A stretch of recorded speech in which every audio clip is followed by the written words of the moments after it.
Ji bernameya dergeha wêjeyê dem baş guhdarên hêja ez Roza Metîna. Bi bernameyekê nû ez li pêşberî we me di vê bernameyê de jî em ê balê bikişînin dîsa hem helbest hem çîrok hem hinek kesayetên girîng yek ji vê kesayeta girîng Frîda Hecî Cewarî ye. Keça em bêjin pisporê zargotina Kurdî Hecî Cindî heman demê te zêbalê bikişînim ser Memê Alan. Dîsa ez dixwazim vê bernameyê hinekî bi helbestên zazakî jî rengîn bikim. Bila helbestê helbestkara hêja ku ez ê bixwînim jî herî dayê wekî sürprîzekê bi. Niha di destpêkê de ez dixwazim balê bikişînim ser Frîda Hecî Cewarî û di heman demê de jî ez ê bi we re çîrokekê ji parve bike, çîroka werdeka biçûkî nexweşik. Kayîja werdekên nexweşik heye gelo. Frîda Hecî Cewarî me got destpêkê de keça em bêjin pisporê zargotina Kurdî ku di qada zargotina Kurdî de bi rastî ji xwediyê kedeke giranbiha Hecî Cindî ye.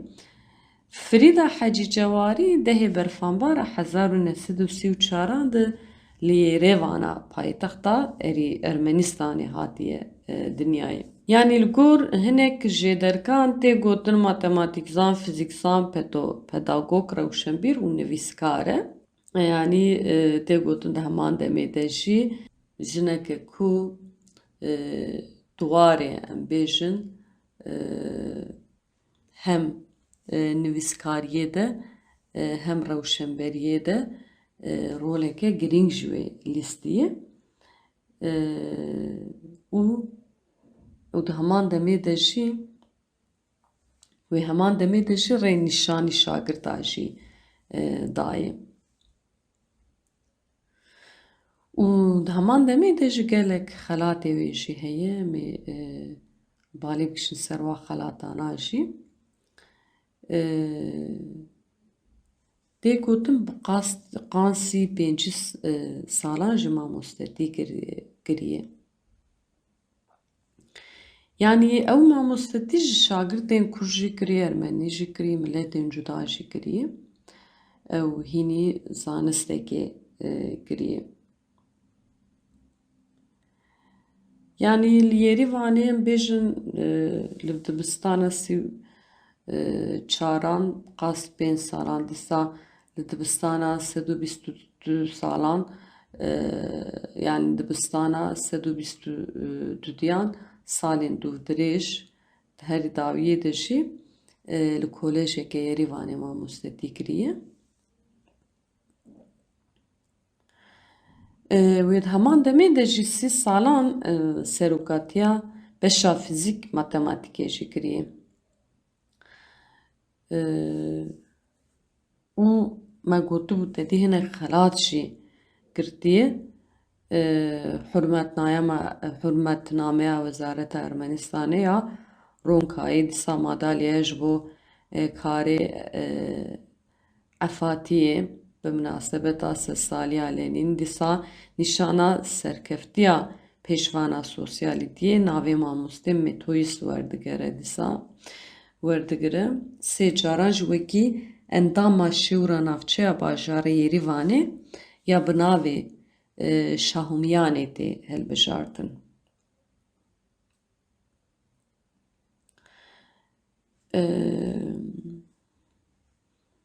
Frîda dema ku 22-23 salî bûye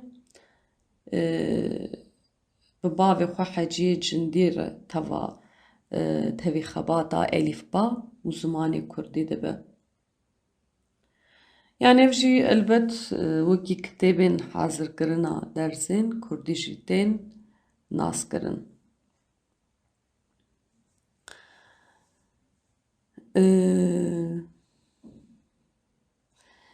Dîsa Frîdayê di salên dawî de gelek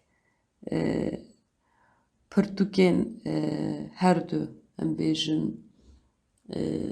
zarokên gelê Kurd jinû ve amade dikin. Piştî em bêjin bavê wê jiyana xwe ji dest da şûnde. û em bêjin şaîrê Kurdê Eyan Fêrikê Usûf piştî temenê 6-7 saliya xwe dest bi karekî pir hêja û girîng dike. Em dibêjin yanî tedî bi rastî jî gelek jinên Kurd di dîrokê de xwedî taybetmendiyên girîng in. Yani wexta tu li kar û xebatê wan jî dinêre, li wê felsefeya wan ya jiyanê, li wê zanyariya wan dinêre. Lê gelek jê mixabin em tedî bi xwe nas nakin ya ji me nebîhîstî ya jî em bêjin pir zêde ew keda jinê dibin siya em bêjin wê zihniyeta bavksalarî jî dimîne loma.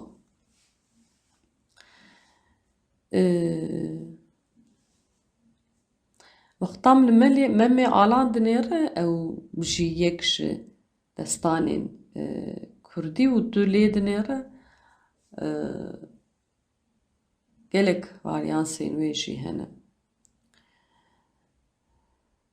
Yani ev destaneke bi nav û deng ji xwe. Yani ez bawerim zarokatiya xwe me gelek kesî lê yani bihîstî û lê guhdar jî kiriye.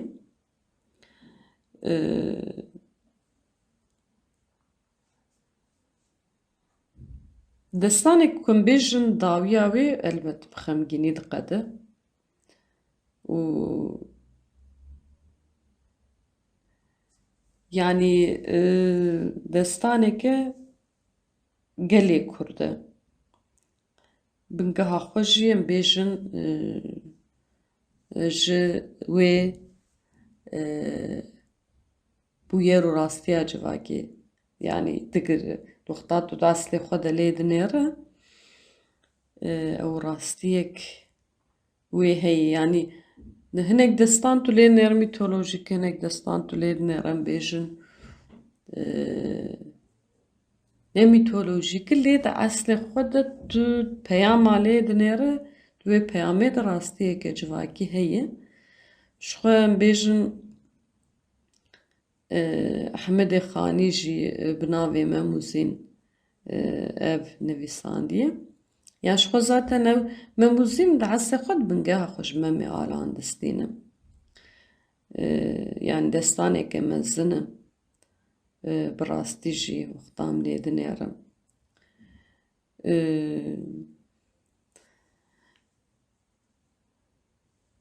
Robert Lesxow jî yani ew tê gotin carê yekem destana memê alan berhev kiriye. Yani a ku cara ewil wî jî berhev kiriye ew yani tu lê dinêre rojevê de hinek jê derka de çê xwe girtî yani. Memê alan lawê padîşahê bajarê Mexrîbê xwarziyê Şêxê Qureyşiya ye û ji bo paşerojê jî xwediyê textê padîşahê Kurda ye. Dîsa memê alan xortekî qeşeng e û di navgel de jê tê hezkirin. Dibêje tedî rojekê sê perî bi hawekî sihrî ji bajarê Cizîrê xwişka Mîr Ezîn û dotmama Hesençeko û Qeretacîn û di eynî wextê de jî dergistiya Çekoyê 3 salan ku bi navê Zîna Zêdan dînin oda memê alan. Dema memê û zîn hişyar dibin û dev dibinin dilê wan li hev germ dibe. Ew çirûska agirê evînê jî wê demê di dilê wan de geş dibe. Dîsa ji bo zewacê peyman didin hev, gustîlkê di tiliyên xwe de diguherînin û serî dixin hev, piştî razanê jî perî dîsa radijin ji zînê û wê dibin bajarê Cizîrê. ای وقتا کو دبه سبێ زوو مەم jî wexta şiyar dibe û zînê li cem xwe nabîne wê demê elbet xemgîniyek di dilê wî dide der. Ew dibêje qey ya ku wî dîtiye xewne lê wexta çavê xwe vedike gustîlka di tiliyê xwe de dibîne û fehm dike li wir ev tişt ne xewnî yanî. û mem swarî hespa xwe yî bozê rewan dibe. Ev hesp ji êyên dinê jî cuda e ji xwe. Hespekî pesnêwî pir tê dayîn yanî. Mem bi wî hespî dikeve pey cizîrê lê mem di rê de rastê xocê Xizir tê, Xizirê nîşanî wî dide. Dîsa mem ji ber ku zînê dergîstiya Çekoyê diçe mala Hersê bira Hesen Çeko qere tacîn. Ev Hersê bira pismamê zînê ne û mazûvanên hêjan e. Dîsa ji ber ku Memê Alan padîşahê Kurda ye ev Hersê xort jî qîmeteke mezin didê. Dîsa gava mem dibêje derdekî min heye ev Hersê xortê em bêjin qeş dibêjin çi derdê te hebe em ê çareser bikin. Lê mem şerm dike. Yani şerm dike ku bivêje dedî zîne. Lewra zînê qeleniya Çekoyî 3 salan e. Ji bo yekê tenê dibe dilê min liyan e. Piştî demekê derdê mem eşkere dibe. Gava Çeko dibîze ew jî tedî xemgîniyek dikeve dilê wî lê ji ber ku mem padîşahê Kurdayê û mêvan e û peyman dabû ku dê derdê wî çareser bike ji ber wan sedeman jî ji bo kêfa Memê Alan padîşahê Kurdan were cih de yanî wê qelendariya xwe yî 3 salan ya zîna zêdan berdide. Lê di vir dîsa Beko heye. Bekoyê bêxîret heye. Bekoyê ku em bêjin ew karê wî her tim fesadî ye. Li wir bêbextiyê dixe hûstê mem. Beko ji Mîrezîn re dibêje mem padîşahê Kurdayê û çavên wî li bajarê Cizîra botane. Bi awayekî mem wek dijminekî nîşanî mîr dide. Mîrezî jî ji wan tiştan bawer dike û dawiyê jê hîn dibe ku mem dilê wî ketî xweşka wî zînê. Ji ber wê yekê bi çavekî ne baş li Memê Alan dinê re. Ji xwe dawiya destanê dîsa Beko lîstikekê te dîne serê Memê Alan û dibe sedema bêjin ketina mem a zindanê. Wexta ji xwe zînê de elime ku mem ketiye zindanê ew jî xemgîn dibe. Zînê jî yanî dûr ew xemgîniyek mezin dikeve dilê wê berî ku here zindanê yani zînê di vir de yani diçe em bêjin ziyareta mem diçe serdana wî berî ku here zindanê qîza Beko hinarek jehrî dide zînê ku bide Memê Alan mem di xewina xwe de dibîne ku jehrî tê de lê dîsa dixwe û dimre. Zînê ji ber xemgîn yani xemgîniya xwe ji xwe dimre. Mîrezîn hîn dibe ku Beko lîstikek mezin li ser wî lîstiye. Beko jî li wir dikuje yanî bûye awayî ji xwe destan diqede.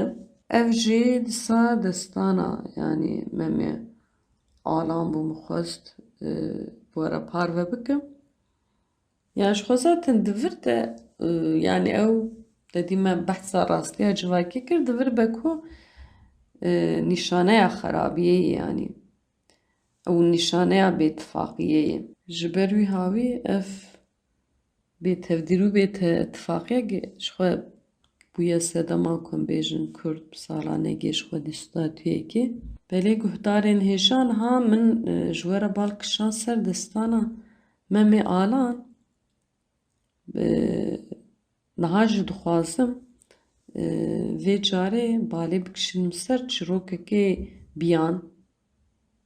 Çîroka ev çîroka Andersen. Nivîskar Hans Andersen e. Wergera wê ji ya ji Fransî ji aliyê Aynur Bozkurt hatiye kirin. Navê çîroka me ji werdeka biçûkî nexweşik e. Dibêje hebû carek ji caran xêr û xweşî bibarin li hazir û guhdaran. Dibêjin rojekê li gundekî pir dûr mak werdekek bi kurk dikeve û çîçikên wê yekojeko ji hêkan derdikevin. Ew ji hev delaltir û şîrintir in. Lê mak werdekê bi carekê şaş û metal dimîne û pir xemgîn dibe. Çimkî ji hêka dawîn çîçikeke pir cihêreyîn derdikeve. Ew çîçik jî çîçikên wê yên din mezintir e, ji wan mezintir e û rengê wê jî nezer e, lê gewr e. Mak werdekê difikire û ji xwe re dibêje ku ew ê nikaribe vê çîçika nexweşik xwedî bike. Lê gelo ev çîçik werdeka cihêrên ji ku hatiye wir? Ew naşibe tu sewalên nav koxekê. û dema ku ew li dû mak werdekê digere, çîçikên mirîşkan û yên elokan tev jê aciz dibin û ê ji xwe dûr dixin. Çîçikên din ên mak werdekê jî bi nikulên xwe wê pir diêşînin. Di nav xwe de jî dibêjin, ev a nexweşik çima tê nav me? Kes wê naxwaze. Bila ji vê derê here, ew bi rastî jî çiqas nexweşik e. Wiha dibêjin. Piştî demekê sewalên din çîçik werdeka feqîr ji koxekê diavêjin û ew jî diçe dikeve nav baxçeyekî ku çivîkên biçûçik tê de bask li hev didin û vir de wir difirin. Çîçik werdek ji wan re dibêje, ez li vir li malbata xwe digerim ve malbata min nedîtiye. Cîvîkên biçûk lê dinêrin û jê re dibêjin, ne mimkün e tu ji malbata me bî, tu pir mezin î. Tu dixwazî here malbata xwe li wî aliyê dinê golê bigere. Çîçik werdeka belengaz biya çivîkan dike û berê xwe dida aliyê dinê golê. Îca ew li wê derê rastî werdekeke kûvî tê û jê dipirse, te malbata min nedîtiye? Werdeka kûvî bersivayê dide dibêje, tu pir dereng hatiyê biçûkê, kes li vir nemaye, herkesî koç kiriye. Hêv gotin di devê wê de ne? Ku bi carekê dengê fîşekan tê û ew çîçik werdekê ew ji çîçik werdekê re dibêje.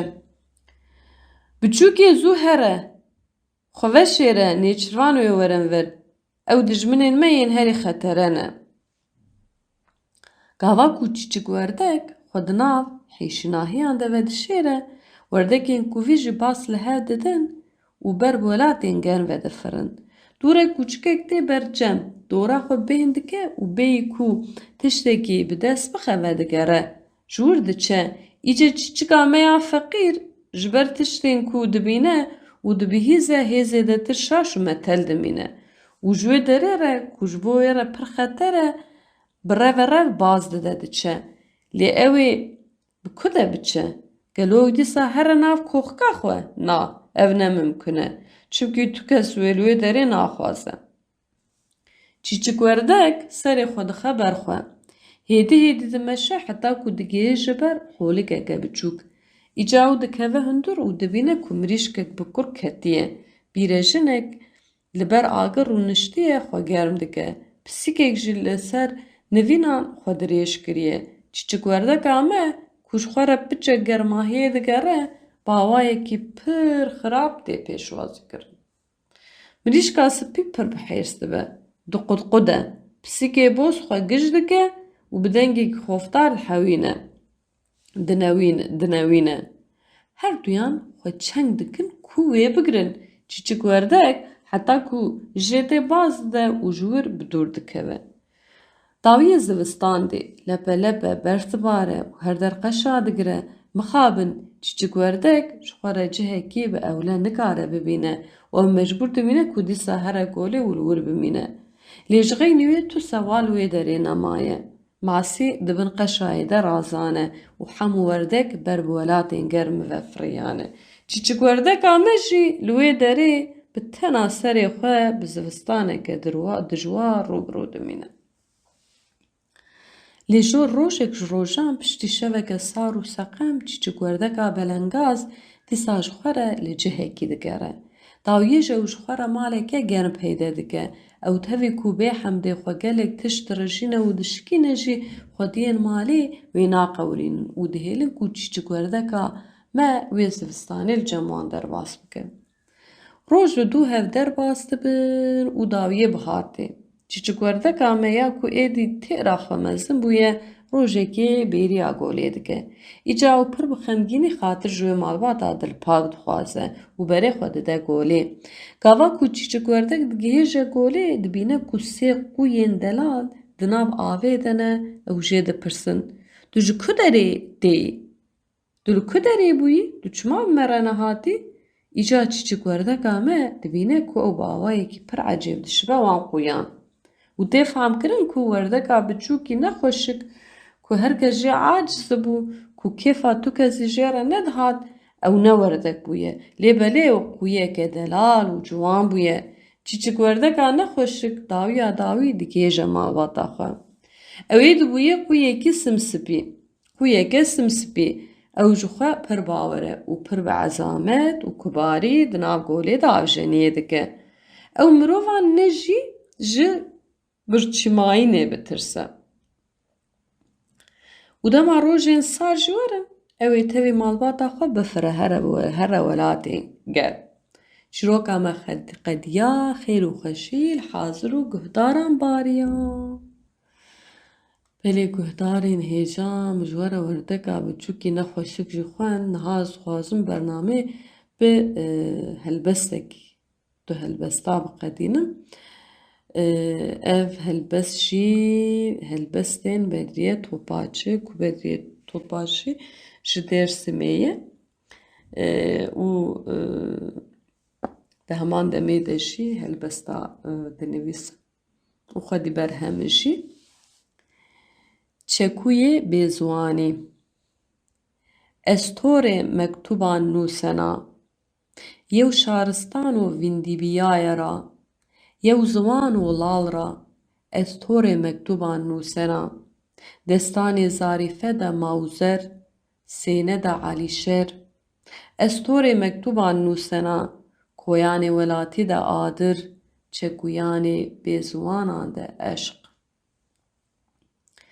Eşq bêziwan û asmên de aş me, riyê erdî de ez, riyê erdî de sewda, sewdaya min asûrela. Qîriya min a lale veng dana, veng dana daristanan, veng dana awe, veng dana aş me, veng dana zerriya to. Ez bi eşq xweşûyena, aş me bi eşq şewdana, aş me yew guda adirî ya êdî. Asmên teng û aşmerê, riyê erdî mirê. Aş me ginena awe ro, aş me awe de veşena. Awe aş me de veşena, ez veşana adir de erd û asmên veşayîş ra jîveno. No vengdayîş yê adirî yo, no veşayîş semedê eşqî yo. Emşo tena adir est o, tena kile est a, tena vîraniya zerriyan est a. Adir de eşq est o, adir de keramet est o, bê piya nê adirî de biveşîmê. Bê piya biçerexîmê na kila sûre de. Ez ti adir û eşq piya biveşîmê. Bê veng û bê kes lal û ker bimînê. Eşq bêziwan û bêziwanê eşqî de qiseyê bikerîmê. Şîrove kat em li şîroveya wê jî dema ku binêrin em dibînin ku eşqek bêziman e. Eşq bêziman e. Bilê guhdarên hêjan min xwest di dawiya bernamê de jî çend helbestên Bedriye Topaç yên Zazakî bi we re parve bikim. Di vê bernamê de jî me balkişan ser helbestên Bedriye Topaç, me behsa Frîda Hecî Cewarî kir. Ew jî nirxeke girîng ya gelê Kurd e dîsa me behsa me alan kir û herî da me di heman demê de jî çîroka weredeka biçûkên nexweşik bi we re parve kir. Hêvî dikim ku we kêfek ji vê bernamê girtibe heta demek tinê bimînin di xêr û xweşiyê de.